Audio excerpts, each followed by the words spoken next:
Donc, bonjour à tous, bienvenue au rendez-vous des soins de support oncologique en Occitanie. Donc, ce jeudi, donc, Occitanie est le 13e. Nous sommes à la troisième session, désormais, troisième saison, pardon, et 13e session. Et on vous remercie de vous connecter, d'être toujours aussi nombreux et de nous suivre. Donc, cette session sera consacrée exclusivement à la douleur et au cancer, et plus spécifiquement aux interventions non médicamenteuses. Donc, pour rappel, les consignes pour le bon déroulement de ce webinaire qui va durer 1 heure de 13 h à 14 h. Excusez-moi, Voilà, les bonnes pratiques pour suivre le webinaire. Donc, les caméras et micros sont automatiquement désactivés pour éviter les bruits de fond et pour le déroulement de ce webinaire. Le chat est fermé. Vous allez pouvoir poser des questions pendant toute la session. Vous allez utiliser le module questions-réponses qui est en haut de votre barre d'affichage sur Teams. Si vous avez un quelconque problème technique, vous pouvez contacter Célia au numéro qui s'affiche, le 05 31 15 65 12. Pour une meilleure visibilité sur votre écran, vous pouvez activer le mode galerie. Vous verrez ainsi l'ensemble des intervenants qui vont présenter durant cette session. Ce webinaire est enregistré. Sachez qu'un replay sera disponible, accessible sur le site internet du réseau Onco-Occitanie, ainsi que les précédents webinaires des précédentes sessions. Donc, tout est accessible. Vous pouvez bien sûr, voilà, si vous devez partir plus tôt, revisionner ces interventions plus tard. Votre avis est très, très important. On compte vraiment sur vous pour nous aider à nous améliorer, à répondre à un questionnaire de satisfaction que Célia va vous envoyer en fin de réunion, du coup, dans le chat. Donc, n'hésitez pas à nous apporter vos commentaires. Je vais présenter rapidement le programme avant de passer la main à nos intervenantes. Donc, cette session consacrée à la douleur, aux interventions non médicamenteuses sera scindée en 3 sujets. Premier sujet avec une intervenante qui est Alice Frelon, qui est ergothérapeute, qui nous vient donc de Toulouse, de l'ICT Oncopole, qui va nous présenter la rééducation de la sensibilité douloureuse dans les douleurs neuropathiques chroniques, qui sera suivie par une autre intervenante qui est Coralie Ménadier, qui est masseur kinésithérapeute au CHU de Toulouse, qui nous parlera de la rééducation des douleurs musculo-aponévrotiques. Et enfin, le dernier sujet qui sera présenté par 2 Sophie, Sophie Aufort et Sophie Romain, qui sont respectivement radiologues et manip radio à la clinique du Parc de Castelnau-le-Lez, qui nous parleront de radiologie interventionnelle sous hypnose dans le traitement de la douleur. Donc, ces 3 interventions vont se succéder et nous aurons un temps d'échange avec les participants, donc avec vous, les 15 dernières minutes. Voilà, donc n'hésitez pas à poser ces questions-là dans l'onglet questions-réponses. On les notera et on les posera donc à la fin des 3 interventions. Et je vais donner du coup de ce pas la parole à Alice pour le premier sujet, rééducation de la sensibilité. Bonjour à tous, donc je me présente, je suis Alice Frelon, je suis ergothérapeute à l'Institut universitaire du cancer Toulouse Oncopole depuis 2015 et je vais vous présenter la rééducation de la sensibilité douloureuse dans les douleurs neuropathiques chroniques. Donc ici, je vais vous parler d'une application, d'une méthode de rééducation que l'on applique sur l'oncopole dans le cadre d'affection du système nerveux périphérique et en particulier donc l'altération de la voie sensitive, c'est-à-dire la voie ascendante qui achemine donc l'information des récepteurs sensoriels et en particulier pour nous de la peau vers le système nerveux central. L'Association francophone des soins oncologiques de support a référencé un certain nombre d'origines multiples des neuropathies dans le cadre du cancer, donc des neuropathies qui sont directement liées au cancer dans la première colonne, des neuropathies iatrogènes au cancer, c'est-à-dire chimio-induites, thérapie ciblée, radiothérapie ou post-chirurgicale, et des neuropathies associées au cancer telles que le zona. Donc l'application que je vous présente, nous l'expérimentons nous essentiellement auprès des patients souffrant de neuropathie iatrogène pour qui les traitements cités ici ont engendré des séquelles neuropathiques. La méthode que je vous présente, elle est étayée en grande partie donc à partir de la méthodologie qui est présentée dans l'ouvrage ouvrage que je vous ai annoté ici sur cette page. Donc, c'est la rééducation sensitive des douleurs neuropathiques, méthodologie qui est travaillée par Claude Spicher, un ergothérapeute suisse qui travaille à Fribourg en Suisse, et qui propose une rééducation, mais aussi une prise en charge qui va de l'évaluation des troubles des patients jusqu'au choix de la méthode de rééducation adaptée et qui propose aussi des modalités de suivi. Cette méthodologie, elle peut être pratiquée à partir donc d'une formation, formation qui est certifiante en 3 niveaux. Et c'est en tant que formée à cette rééducation-là que je vous en parle. Vous pourrez trouver l'ensemble des ressources nécessaires sur le site neuropain.ch qui explique cette méthode. Le but donc de cette rééducation sensitive a été montré sur 2 plans, à la fois avec la possibilité donc de permettre une régénérescence d'une cellule saine, mais aussi de faciliter ce que l'on nomme la neuroplasticité, c'est-à-dire permettre un maillage périphérique et faciliter des ponts autour des cellules lésées. Ainsi, lorsque la communication est rétablie, eh bien, la sensibilité est permise. Le raisonnement qui est proposé dans cette méthodologie, je vous le présente succinctement.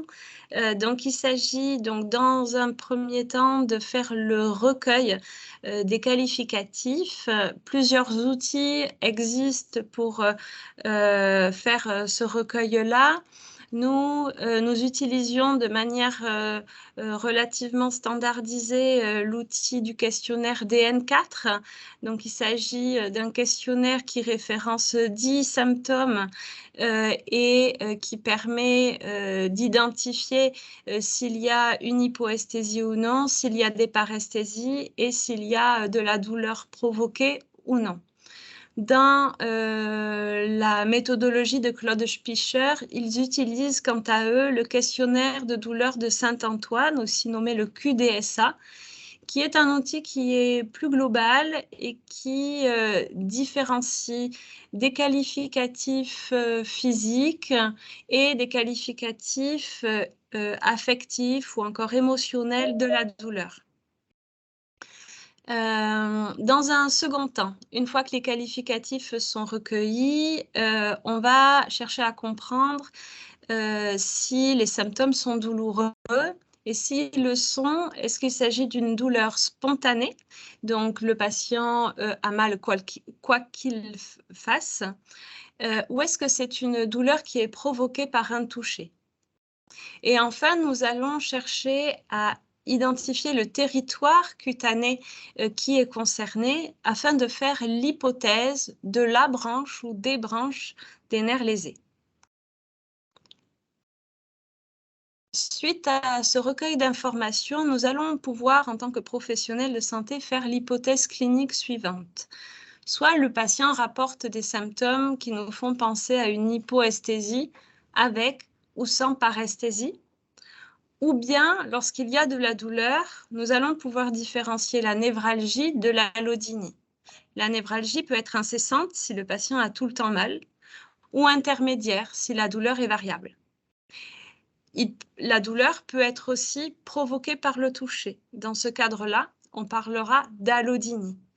Dans la méthodologie de Claude Spicher, l'allodynie a été objectivée comme avec systématiquement une hypoesthésie sous-jacente. Une fois que l'hypothèse clinique a été établie, des trajectoires vont différer. Dans les 2 premiers cas, hypoesthésie et névralgie, nous allons cartographier la zone concernée, le territoire cutané concerné, via un examen que l'on appelle l'esthésiographie. Pour cela, nous utilisons les monofilaments qui vont nous permettre de cartographier la zone hypoesthésique. et proposer ensuite une rééducation appropriée. Dans le cadre de l'allodynie, nous allons proposer une carte de la zone douloureuse. Dans ce cadre-là, nous l'appellerons allodinographie. Nous utilisons les mêmes outils, donc les monofilaments de Sémès, et j'ai oublié le terme exact, je vous le redonnerai tout à l'heure. Et nous allons proposer, par contre, dans ce cadre-là, une rééducation à distance de la zone douloureuse qui se nomme la contre-stimulation vibrotactile à distance de la zone allodynique. Dans tous les cas, la carte établie est très importante parce qu'elle va pouvoir permettre visuellement d'identifier l'étendue de la zone concernée, mais aussi la sévérité, soit du niveau d'hypoesthésie, soit du niveau d'allodynie. Je vous montre ici un exemple d'allodinographie. Une allodinographie qui concerne donc la face postérieure d'un tronc. Et donc, on voit, en fonction des étapes de la prise en charge rééducative, la zone diminuer pour finalement disparaître à T120 jours. Vous retrouverez cette image dans la référence de Morier et al. Je vous présente donc la rééducation la plus couramment utilisée dans le cadre de l'hypoesthésie. Cette rééducation s'appelle la thérapie du touche-à-tout. Donc, dans ce cadre-là, nous allons proposer aux patients d'aller toucher directement la zone hypoesthésique. Donc, le patient va faire le choix de 3 textures différentes.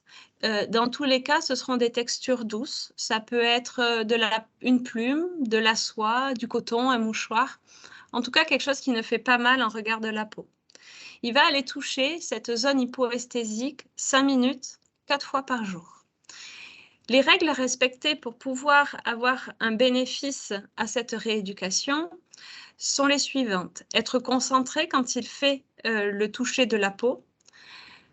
Essayez de sentir le toucher et de comparer avec une autre zone du corps où il sent bien. C'est-à-dire que s'il a une hypoesthésie sur la pulpe des doigts, il va pouvoir comparer soit en amont de la zone hypoesthésique, soit sur une autre zone, ça peut être la joue par exemple. Donc, le patient va devoir de manière très régulière aller toucher cette zone hypoesthésique avec des textures différentes. Il devra toujours être en dessous de la douleur et ne jamais déclencher de douleur, sans quoi il devra prévenir le professionnel de santé pour adapter les soins qui sont proposés. Sur l'oncopole, après la consultation et la préconisation d'exercice, le patient se revoit mettre une fiche. Je vous ai mis une copie de la fiche que l'on transmet aux patients et qui reprend la zone amassée, les symptômes qui ont été identifiés, les principes de rééducation et les exercices qui sont proposés. Vous verrez, je vous ai laissé un autre outil rééducatif qui peut être proposé dans le cadre d'une hypoesthésie, c'est la rééducation des tracés. C'est une rééducation qui peut être pratiquée par une tierce personne dans le cadre d'hypoesthésie lourde, mais voilà, je ne détaille pas cette méthode-là aujourd'hui. Dans le cadre de l'allodynie, donc une fois qu'on identifie un toucher douloureux et la zone douloureuse, nous allons demander au patient de ne pas toucher cette zone-là dans la mesure du possible. C'est-à-dire que plus il va toucher cette zone allodynique, plus il va l'entretenir. Donc, il va pouvoir aller agir à distance de cette zone et les modalités vont lui être expliquées. Donc, sur le même principe que la rééducation précédente, il va pouvoir réaliser ces exercices en étant concentré. La régularité change un petit peu dans le cadre de l'allodynie. On demande aux patients de réaliser des exercices durant 1 minute 8 fois par jour. et de toujours travailler en dessous de la douleur. La zone à travailler est appelée la zone de travail. Il s'agit le plus souvent de la zone proximale de la branche du nerf lésé. Par exemple, si j'ai une allodynie en bout de doigt, eh bien, je vais pouvoir aller travailler en proximal du trajet nerveux de la branche lésée. Donc à distance, mais sur la même branche nerveuse. Et progressivement, on va voir ensemble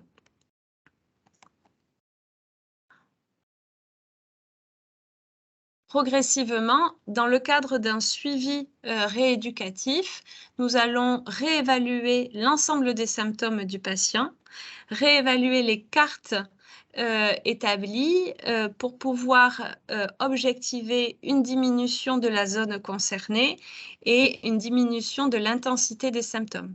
Si nécessaire, au cours de ces suivis, nous pourrons adapter les thérapies proposées. Dans la méthodologie de la rééducation sensitive douloureuse, il est préconisé un suivi à raison d'1 fois par semaine. Quels sont les avantages et inconvénients de cette rééducation de la sensibilité?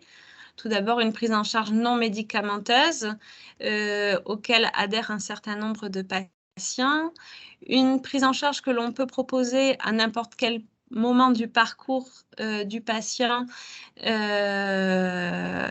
de manière conjointe à d'autres thérapies. Et c'est une méthode qui permet au patient d'être acteur de sa prise en charge. Par contre, parmi les inconvénients, j'identifie à ce jour le peu d'écrits scientifiques en oncologie. Il s'agit aussi d'une rééducation qui est basée sur la motivation du patient parce que c'est une auto-rééducation et la difficulté à réaliser des suivis sous le rythme d'1 fois par semaine et le peu de relais en libéral formés à cette thérapie sensitive. Je vous remercie pour votre attention. Merci beaucoup, Alice. Donc, je vous rappelle que vous pouvez poser vos questions dans l'onglet questions-réponses qui est dans la barre d'outils en haut de votre écran. Donc, n'hésitez pas, on posera toutes ces questions à la fin. Et j'invite notre prochaine intervenante, donc Coralie, à partager son écran, à se démuter. Oui, donc bonjour, je suis Coralie Ménadier, je suis masseur kinésithérapeute sur le centre de rééducation intensive des laryngectomisés au CHU de Toulouse, pardon, l'Arrêt, qui est dirigé par le professeur Ouazard. Dans ce cadre-là, nous intervenons auprès de patients qui ont eu des cancers ORL et qui viennent sous forme de rééducation pendant 3 semaines, un peu comme on pourrait le faire en libéral, sauf qu'ils ont des séances de kinésithérapie et des séances d'orthophonie tout au long de la journée, et cela programmé sur environ une quinzaine de séances, soit sous 3 semaines. Donc, c'est des patients qu'on voit régulièrement pour traiter soit les douleurs, soit également essentiellement les troubles qu'ils ont pour l'oralité, à savoir la reprise de l'alimentation. Donc, par rapport à aujourd'hui, moi, je vais vous présenter donc la rééducation des douleurs musculo-aponevrotiques, mais surtout une thérapie que j'utilise essentiellement en thérapie manuelle, la méthode des points trigger avec le dry needling, qui je trouve est une technique qui est très intéressante à pratiquer avec les patients, notamment lors d'un suivi post-cancer en oncologie. Une petite définition. Donc, à chaque fois, je ne sais pas pourquoi, ça me met les 2 écrans en même temps. Bon, ben, on va rester comme ça. Peut-être en faisant un petit… Voilà, on va le faire comme ça. Donc, une petite définition.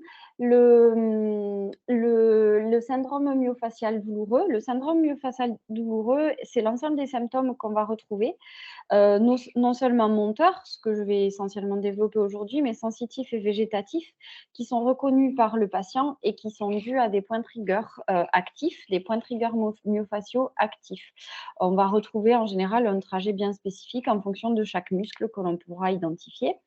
Concernant le point trigger, Ce sont des points qui sont situés au sein des muscles, au sein de cordons qui sont douloureux, de cordons myalgiques et que l'on peut sentir car, en général, ces points trigger, donc ce sont des points de contracture qui font à peu près un demi-centimètre, de diamètre. En général, moi, je dis que c'est à peu près la taille d'une petite bille d'un pistolet à billes, donc on arrive pas mal à le sentir sous le doigt.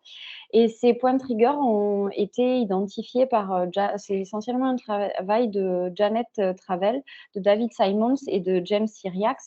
Maintenant, c'est aussi beaucoup monsieur et madame Delair qui le développent en France. Et le troisième point, c'est le dry needling. Donc le dry needling, c'est une des thérapeutiques qui est proposée pour le traitement de ces syndromes myofasciaux douloureux et la disparition des symptômes chez les patients. Ça consiste tout simplement en l'insertion d'une aiguille pleine, à savoir l'équivalent d'une aiguille d'acupuncture, mais de petit diamètre, au cœur du point trigger. On a pas mal de résultats qui sont très positifs avec des études, beaucoup d'études qui ont été développées et qui montrent de bons résultats sur le dry needling. Alors, par rapport au repérage donc, de ces points, de ces douleurs que l'on peut retrouver, on va le retrouver grâce à cette cartographie qui a été utilisée qui a été donc développée par, les travaux de Travell et Simons, de Cyriax et qui a été aussi, repris un petit peu par, ce qu'ils s'appellent la team Delair. Donc le premier travail, moi, que je fais au sein de ma prise en charge, c'est que je vais aller identifier le point trigger musculaire. Donc pour cela, lors d'un syndrome douloureux, une des origines peut être essentiellement une fonction myofaciale, une fonction myoaponévrotique. Donc pour traiter les douleurs et les syndromes myofasciaux, on va aller donc repérer ce muscle-là en cause, qu'on l'on retrouve grâce à la description du patient, grâce aussi au territoire de sensation. Donc on peut retrouver là c'est la cartographie de la plupart des muscles qui peuvent créer des douleurs référées et des sensations des référés. Et ensuite, ce qui va être important, c'est d'aller repérer le cordon myalgique. Ce cordon musculaire, on va repérer tout d'abord ses insertions anatomiques, les insertions anatomiques du muscle, l'origine et la terminaison qui sont importantes et aussi l'orientation des fibres. La palpation, bon, elle va se faire perpendiculairement pour bien pouvoir sentir ce point trigger. Et à partir de là, de ce cordon myalgique, pardon, et à partir de là, on va pouvoir, sur ce cordon myalgique qui reproduira les douleurs référées que peut détailler le patient, je vais y arriver. On va pouvoir repérer le point trigger à l'intérieur de ce cordon, donc cette petite boule entre 0,2 et 0,5 mm de diamètre. Et après, donc, on va pouvoir passer au traitement. Concernant donc ce traitement, comme je vous le disais, il y a plusieurs techniques qui peuvent être utilisées. Donc là, par rapport à l'utilisation des points trigger, ce syndrome myofascial douloureux avec l'utilisation des points trigger, on va retrouver l'utilisation du dry needling, le massage du point trigger et également le massage fonctionnel participatif. On a également d'autres exercices qui vont permettre d'aider à cette rééducation myoaponévrotique douloureuse. On va avoir des étirements, de la libération myoaponévrotique, de la détente des fascias, de la libération des symptômes intermusculaires, des exercices de contracter relâcher, également d'auto-exercices. Mais moi, c'est vrai que dans ma pratique, j'utilisais essentiellement ça et des auto-exercices à donner aux patients à raison de 2-3 fois par jour. Pour le traitement du syndrome myofascial douloureux, donc moi, j'utilise ça essentiellement parce que vraiment, je trouve une différence nette par rapport à d'autres techniques que je pouvais utiliser auparavant, par rapport à des étirements locaux. MTP, massage transversal profond, on a aussi de bons résultats. Mais c'est vrai que je trouve que depuis que je suis passée à cette thérapie-là, on arrive à avoir une efficacité et surtout par le biais d'auto-exercice, les patients arrivent à nettement se soulager également. En pratique, on va l'utiliser pour qui? On va l'utiliser pour tous. Donc, en fonction, on choisira la thérapie manuelle ou le dry needling. Donc, l'utilisation des aiguilles. Bien sûr, ça va se faire en fonction des patients et en fonction du traitement qu'il a subi, notamment en oncologie. Si c'est des patients qui sont en cours de chimiothérapie ou qui ont eu un traitement radiothérapique très, très récent sur la zone, ça peut être problématique et ça peut être source d'infection. Donc, on privilégiera plutôt le traitement manuel que le traitement par le biais d'aiguilles d'acupuncture, par le biais du dry needling. Et dès qu'on va l'utiliser quand? Dès que l'on retrouve une plainte sur une zone musculaire, avec ou sans c'est pas facile à dire, sans sensation référée. Mais dans quelle situation on va pouvoir l'utiliser? Dans les conséquences de la chirurgie, notamment lorsqu'il y a des curetages proches de l'insertion musculaire, des réinsertions musculaires qui ont été nécessaires. Notamment, moi, je le retrouve beaucoup dans le service d'ORL, puisque ce sont des cancers ORL que l'on retrouve, des voies aérodigestives supérieures, où on va avoir pas mal de tensions autour des sternocléidomastoïdiens et autour des trapèzes qui sont proches donc des curetages ganglionnaires qui ont eu lieu. Parfois, ils ont été touchés ou parfois, c'est simplement leur innervation qui n'est pas très bonne. Donc, comme je le note ici, la reprogrammation neuromusculaire aussi qui peut donc être incorrecte parce que on a lésé un nerf. Donc, comme je vous le disais, par exemple, pour le nerf accessoire avec le sternocléidomastoïdien ou le trapèze et où la reprogrammation neuromotrice va se faire, neuromusculaire va se faire, mais avec qui va se faire de manière un peu incorrecte et qui va créer des tensions. Je retrouve moi beaucoup de tensions sur les trapèzes chez ces patients-là et sur les sternocléidomastoïdiens. On va pouvoir le retrouver aussi suite à la radiothérapie, non seulement parce que certaines conséquences de la radiothérapie à long terme peut être une rigidification des tissus, mais également certains patients qui peuvent, lors des séances de radiothérapie, prendre des mauvaises positions et se créer des contractures vraiment pas à l'endroit où la radiothérapie a eu lieu, mais quand même. On peut le retrouver, on peut aussi travailler chez les patientes, par exemple, qui ont été opérées d'un cancer du sein, où on va pouvoir retrouver des tensions aussi sur les muscles pectoraux en fonction des interventions qu'il y a eu. Vraiment, ça peut être, voilà, il peut y avoir vraiment toutes les situations à partir du moment où on identifie que comme je vous le montrais avant, où l'on identifie ici sur cette cartographie que les douleurs peuvent être liées à que les douleurs sont vraiment en rapport avec ce syndrome, cette cartographie référée, de sensation référée, et qu'on peut aller intervenir dessus. Bien sûr, comme je le disais, le dry needling, il y a des précautions à prendre et des contre-indications. Il va y avoir des précautions et des contre-indications pour le patient. C'est essentiel. La première et la plus importante, c'est que le patient ne souhaite pas pratiquer cette technique-là. Mais après, il y a de nombreuses contre-indications que je vous détaillerai juste après. Et les précautions à prendre, bien sûr, ce sont des aiguilles à usage unique, stériles et emballées individuellement, avec une désinfection de la peau et tout ce qui incombe à toutes les précautions à prendre pour le patient. Bien le préparer, bien lui expliquer la technique. Et pour le professionnel, il faut avoir une très bonne connaissance anatomique des organes sous-jacents et des paquets vasculo-nerveux et des territoires associés. En effet, on est parfois proche de certaines structures, de certains gros vaisseaux, comme notamment pour le muscle sternocléidomastoïdien, que je reprends encore, où on a des gros vaisseaux qui sont pas loin, et le nerf accessoire, donc où il va falloir faire attention. Aussi sur des pectoraux, il va bien falloir être positionné par rapport à la présence du thorax et des organes sous-jacents. Et ensuite, donc ça, c'est vraiment important d'avoir cette très bonne connaissance anatomique. Et ensuite, bien sûr, lorsqu'on utilise le dry needling, donc la poncture kinésithérapique sèche, il faut utiliser des gants en nitrile pour limiter l'exposition au sang, les accidents d'exposition au sang et bien sûr l'utilisation de conteneurs d'acier. Concernant les contre-indications, on en a des absolues et des relatives par rapport au dry needling. En fonction, moi personnellement, dès que j'estime que c'est pas correct pour les pardon. Je sens qu'il y a plus de risques que de bénéfices à utiliser du dry needling chez les patients. Je vais plutôt passer sur de la thérapie manuelle des points trigger très rapidement. Je ne vais même pas essayer d'utiliser le dry needling qui a une très bonne efficacité, mais les études montrent quand même que le dry needling associé à la thérapie manuelle des points trigger est plus intéressante et a de meilleurs résultats que simplement le dry needling d'un côté ou simplement le traitement des points trigger de l'autre.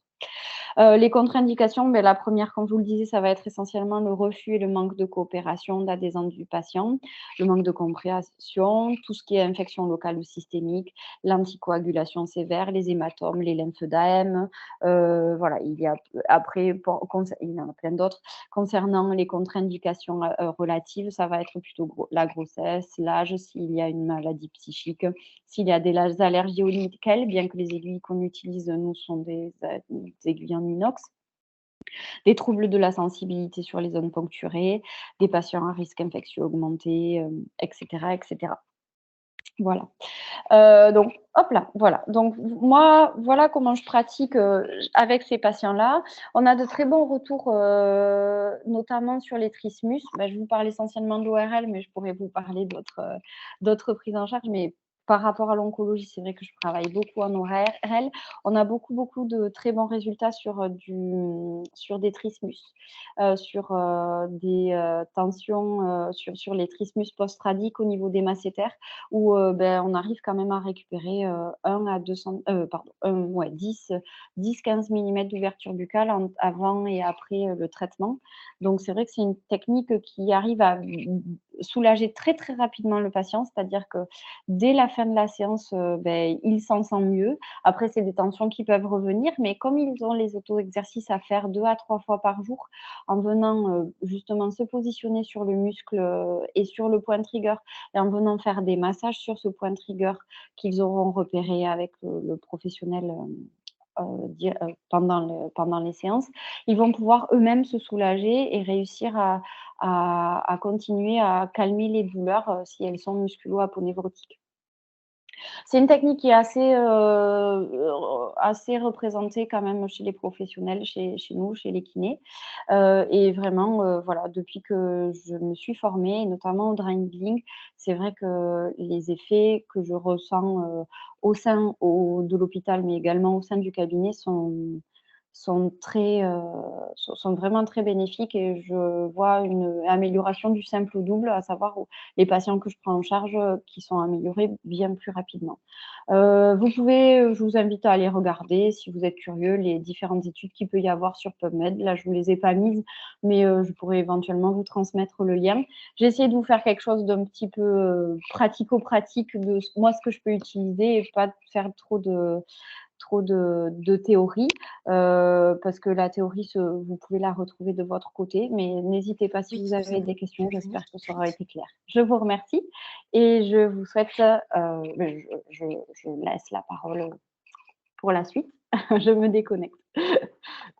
Merci beaucoup Coralie Ménadier pour cette présentation très très claire. Donc on a beaucoup de questions. On va vous proposer de les poser oralement donc à la fin de la dernière intervention. Et c'est pour la raison pour laquelle j'invite donc Sophie Romain et Sophia Aufort à nous parler de radiologie interventionnelle et d'hypnose. C'est à vous. Est-ce que vous m'entendez? Oui. Parfait. La présentation est visible pour tous? Oui. Ok. Alors bonjour à tous.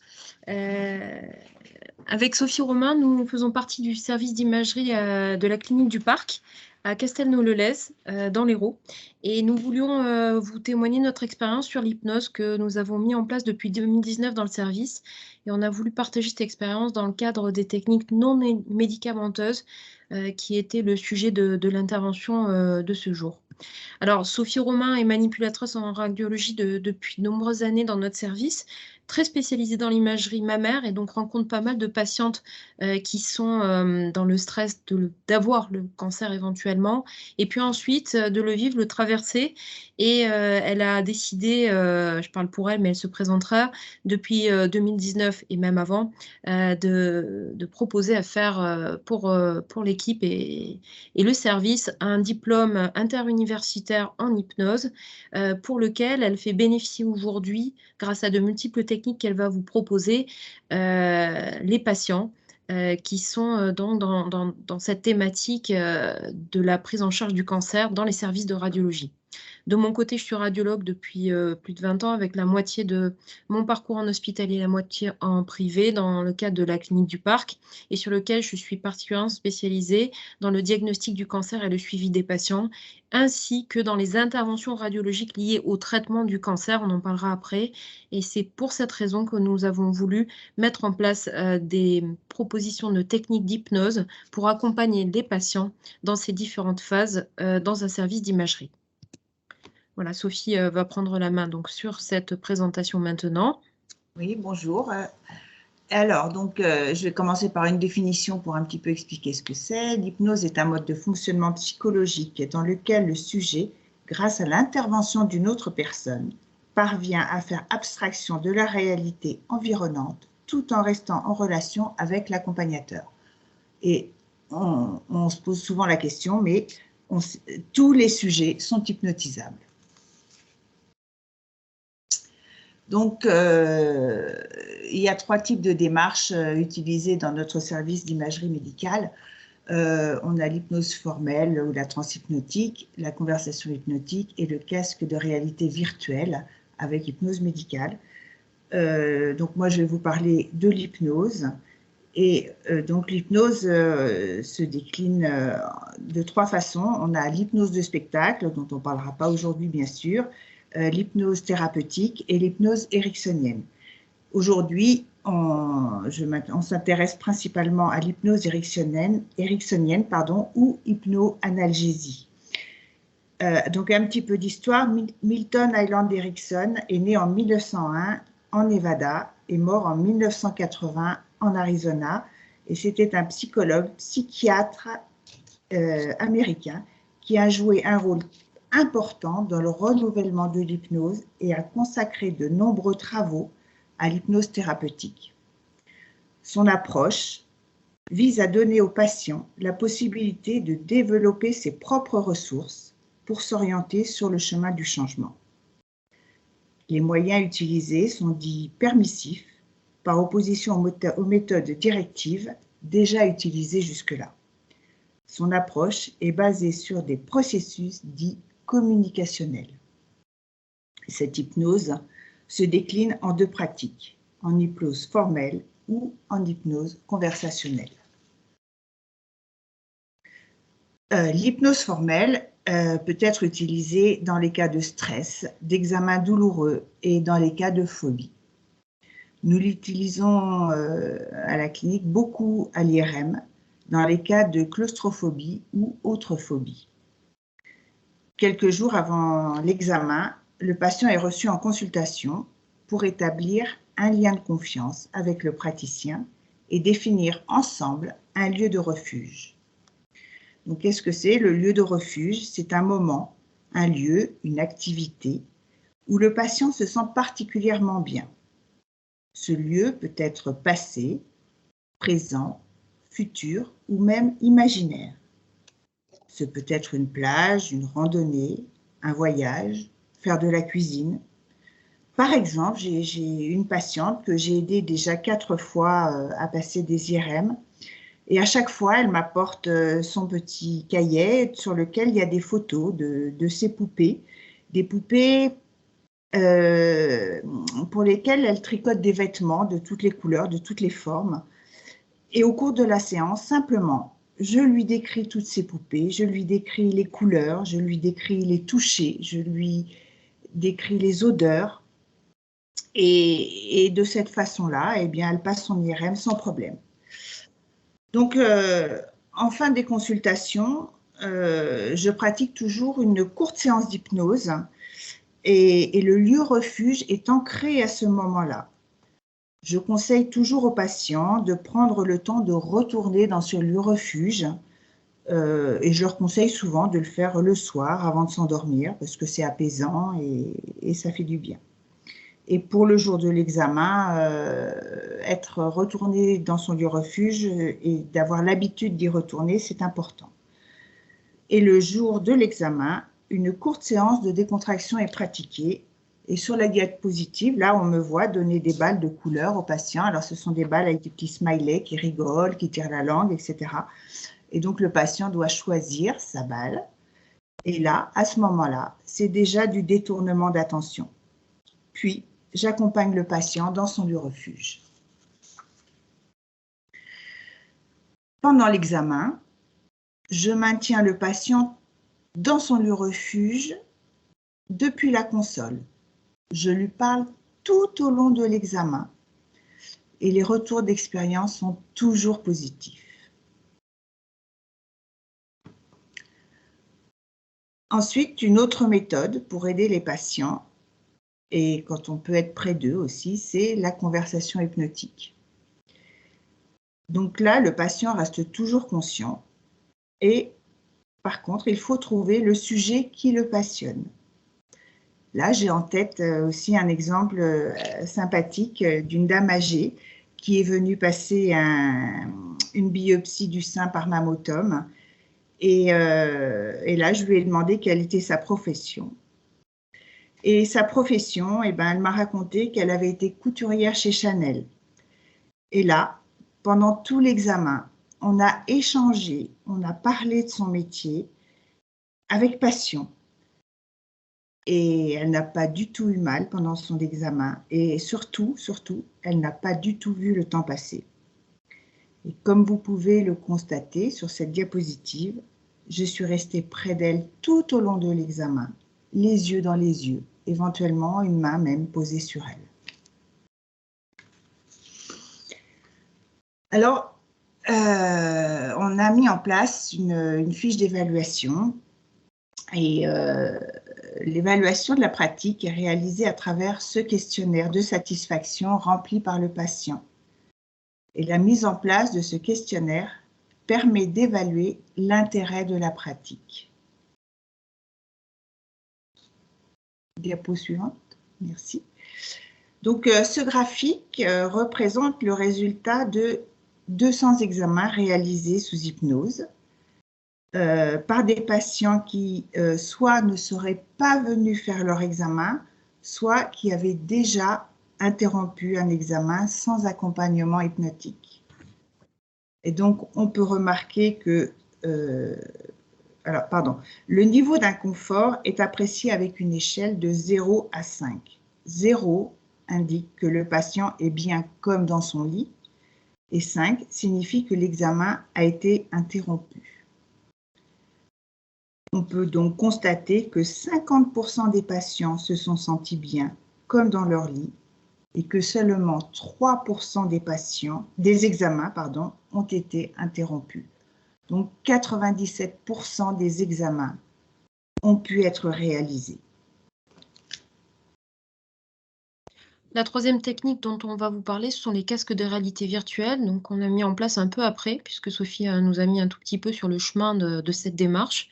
Et en fait, dans le cadre de la radiologie interventionnelle, moi, j'estimais qu'il y avait beaucoup de temps d'attente qui était difficile pour les patients. Et pendant les interventions, parfois, Sophie ne pouvait pas être partout. Donc, en fait, il fallait trouver d'autres solutions, d'autres idées. Donc, lors de la consultation pour le geste de radiologie interventionnelle, on propose que cette technique soit utilisée ou le jour même au patient au dernier moment. Alors, qu'est-ce que c'est que la radiologie interventionnelle? Très rapidement, en fait, pour les patients atteints de cancer, on intervient dans de nombreuses phases et la première, en fait, ce sont les gestes percutanés à travers la peau. Ça veut dire, grâce à nos guidages d'imagerie, scanner, échographie ou IRM, on arrive à faire d'abord des ponctions pour aboutir au diagnostic du cancer. C'est la phase d'entrée dans la maladie.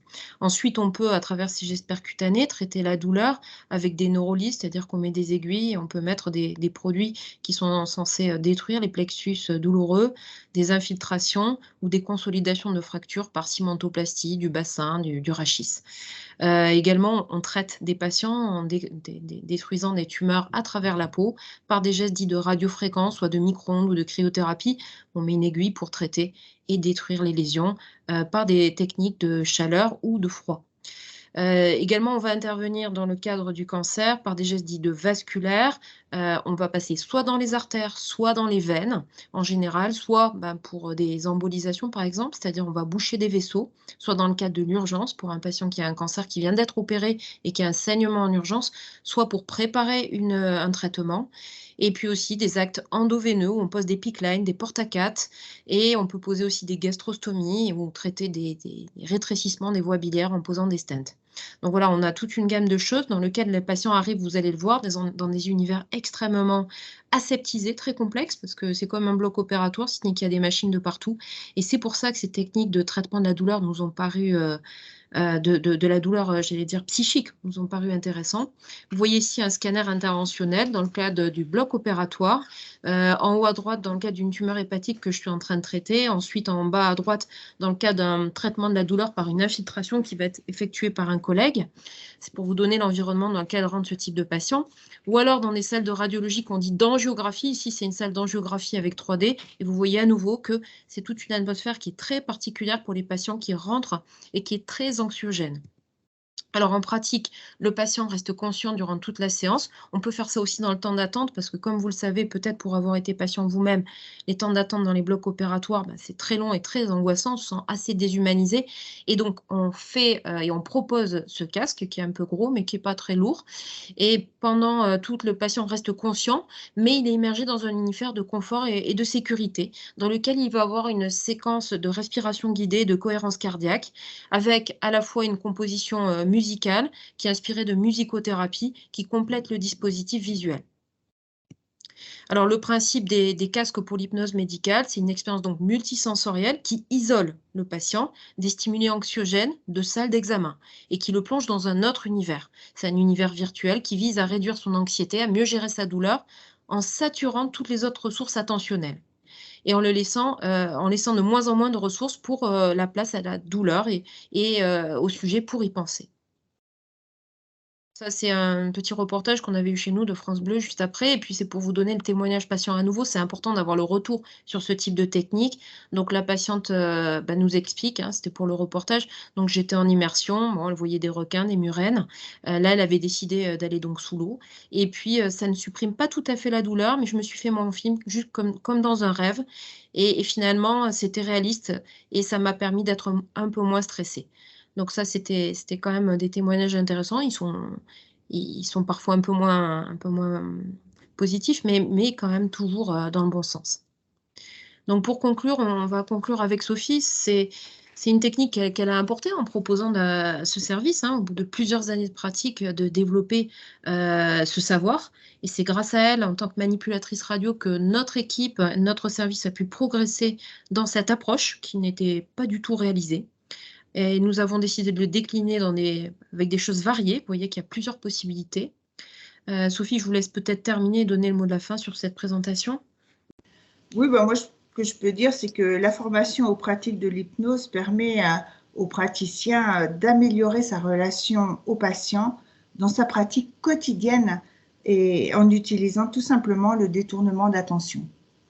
C'est quelque chose, il faut savoir, qui peut être pratiqué par n'importe quel soignant, pas forcément, vous l'avez compris, que le médecin, mais tout type de soignant. Et donc, c'est une approche intéressante parce qu'il suffit que ça arrive d'un bout de l'équipe pour faire bénéficier l'ensemble par propagation des patients et de l'équipe. Voilà, nous vous remercions pour votre écoute. Merci beaucoup, Sophie. Et Sophie, on va passer du coup aux questions. Il nous reste 10 minutes. La première question que j'ai notée est une question de Corinne pour du coup Alice sur les douleurs neuropathiques chroniques. Donc, qui vous remercie de cette intervention. Alice, elle souhaitait savoir si le lien cancer-zona pouvait être développé. Alors, si le lien cancer-zona, ah oui. Le zona, en fait, alors peut-être que les médecins pourront, Sophie, mieux expliquer, mais le zona peut engendrer des douleurs neuropathiques et à ce jour, on n'a pas complètement, nous, développé la rééducation sensitive sur ces douleurs neuropathiques. Pour autant, a priori, des applications ont été faites et en effet, pourraient montrer là aussi un bénéfice de la prise en charge rééducative aussi sur des douleurs neuropathiques liées à des suites de zona. Voilà, et pour le référentiel, vous avez le lien, donc c'est les recommandations de bonnes pratiques qui sont éditées donc par l'AFSOS, et un des référentiels donc cités est celui des neuropathies périphériques dans le parcours en oncologie. Donc j'encourage à la lecture de ce référentiel pour avoir voilà, l'ensemble des éléments. Merci beaucoup, Alice. Je vais essayer de passer le maximum de questions. N'hésitez pas, pour ceux qui souhaitent s'exprimer oralement, à lever la main. On aura la possibilité de vous démuter pour préciser peut-être certaines de vos questions qui ont été un petit peu répondues au fur et à mesure dans le chat. J'ai une question pour Coralie Méladier de Catherine Kennec-Du. J'espère que je prononce bien. Est-ce qu'on peut repérer les points trigger autrement qu'au toucher avec de l'imagerie, par exemple? Ça, c'est une question à laquelle je ne peux pas vraiment répondre parce que moi, je n'ai pas toujours accès à l'imagerie. Peut-être, il vaudrait mieux poser la question peut-être au docteur Aufort. Moi, ce que je retrouve au cabinet, c'est quand même des patients, ou même, oui, essentiellement au cabinet, c'est quand même des patients qui n'ont pas eu d'identification au scanner ou à l'IRM, parce que on cherchait plutôt des lésions nerveuses ou des lésions osseuses ou des lésions articulaires. Donc, moi, au cabinet, je travaille essentiellement avec le toucher. Donc, c'est pour ça. Mais après, s'il y a une recherche qui est faite avec, je ne sais pas, différents produits de contraste ou différentes imageries bien spécifiques musculaires, ou peut-être même une électromyographie, oui, ça peut se faire, mais à mon modeste niveau, j'ai pas accès à tout cela. D'accord. Il y avait une question complémentaire sur l'accès à cette technique. Je ne sais pas si vous pouvez répondre aussi. Alors, j'ai répondu un petit peu en chat. Vous pouvez trouver sur Facebook donc la formation de monsieur et madame Delair a créé, je l'ai mis en lien sur Facebook, a créé un annuaire pour le dry needling et pour la méthode des points trigger, la méthode manuelle. La méthode manuelle des points trigger est assez développée chez les masseurs kinésithérapeutes. Donc, même en appelant à côté de chez soi, on peut très bien demander tiens, est-ce que vous pratiquez cette technique-là? La plupart le font. Le dry needling, c'est vrai que c'est encore, ça fait une quinzaine d'années que ça existe, donc c'est pas tout à fait encore développé, mais c'est de plus en plus formé. On est de plus en plus formés en école, donc de plus en plus intéressés. Donc ça, par le biais de ce site Facebook, vous pouvez le retrouver, c'est Point Trigger et Dry Needling. Vous pouvez vous mettre en contact avec eux et vous orienteront vers quelqu'un qui pratique le dry needling, qui ont suivi leur formation. D'accord. On avait une question aussi pour vous, Coralie, enfin plusieurs questions, mais je pense que vous les avez vues un petit peu dans le chat, pour l'explication du massage fonctionnel participatif. Oui, je bouge plus. Alors, je ne sais pas si vous m'entendez. Le massage fonctionnel participatif, en fait, c'est tout simplement de demander une participation active au patient, demander une participation active du muscle. En fait, on va venir faire le massage du point trigger qu'on a évalué donc, sur le cordon myofascial. Mettons, je vous montre, je ne sais pas si vous me voyez en vidéo. Je pense que non, donc je vais essayer de la remettre. Mettons, voilà, par exemple, sur le muscle trapèze supérieur, ici, je vais trouver le point. Je vais venir masser le point, donc en appuyant et en relâchant sur 7 secondes. Et en parallèle, je vais demander au patient de faire un étirement ou en auto-étirement aussi, c'est-à-dire de participer en amenant la tête à l'opposé pour étirer le muscle trapèze en même temps qu'on fait le massage du point trigger. C'est ce qu'on appelle le massage fonctionnel participatif, tout simplement. Un massage sur un étirement du muscle en question. Très bien. On avait une autre question sur les DNPL. Est-ce qu'elles sont plus dues à la radiothérapie ou la chimiothérapie? Je ne sais pas qui peut répondre. À Cyril Sarost. Le DNPL, qu'est-ce que c'est? Alors, les douleurs neuropathiques périphériques, je pense.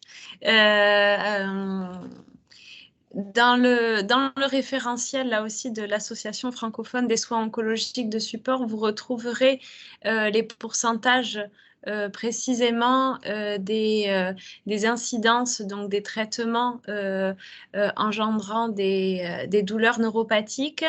Je crois qu'à peu près 25 à 30% des patients ayant eu une chimiothérapie ont des séquelles neuropathiques qui persistent.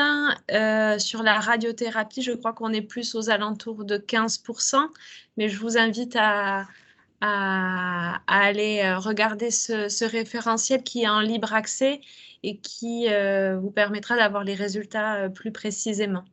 Et je me permets de rebondir aussi parce que j'ai vu une question sur l'accès de la formation que j'ai présentée, donc de la rééducation de la sensibilité douloureuse. Elle est accessible à l'ensemble des paramédicaux et des médicaux aussi. À titre d'exemple, il y avait à ma formation des ergothérapeutes, des kinésithérapeutes, un éthiopathe et des médecins généralistes. Merci beaucoup pour ce complément d'information. Vous l'aurez compris, on ne peut pas passer forcément toutes les questions, mais les intervenants les ont reçues, donc peuvent aussi répondre dans le chat. J'ai une question sur le casque. Sophie, est-ce qu'il est disponible? Est-ce qu'on peut l'acheter? Alors nous, on l'a acheté à une société commerciale externe. Hein. Oui, ça s'achète. Nous, le nôtre s'appelle HypnoVR. Voilà, donc vous en trouverez probablement d'autres dans le domaine qui sera proposé dans cette indication. En effet, ça se trouve. Et peut-être pour terminer, un commentaire de Sophie Romain sur peut-être c'est pas une question, c'est un point de vue de Catherine qui nous dit que l'hypnose conversationnelle ressemble à une conversation qui ne nécessite pas que de la formation, mais une qualité d'écoute.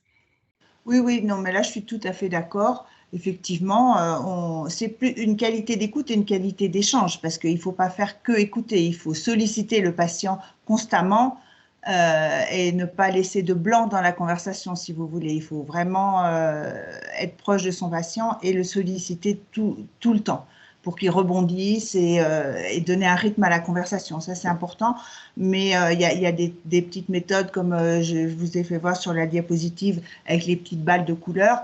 Moi, mes collègues qui ne sont pas formés à l'hypnose, elles sont à leur disposition, je leur ai un petit peu montré, et les patients qui sont légèrement anxieux, parce que même légèrement anxieux, on a le droit d'être aidé quand même, et ils leur proposent les balles et ils leur montrent comment respirer avec la balle, c'est-à-dire on gonfle les poumons, on serre la balle, on souffle, on desserre la balle, et on fait ça tout au long de l'examen, ce qui permet de se concentrer sur autre chose et de passer l'examen de façon plus détendue.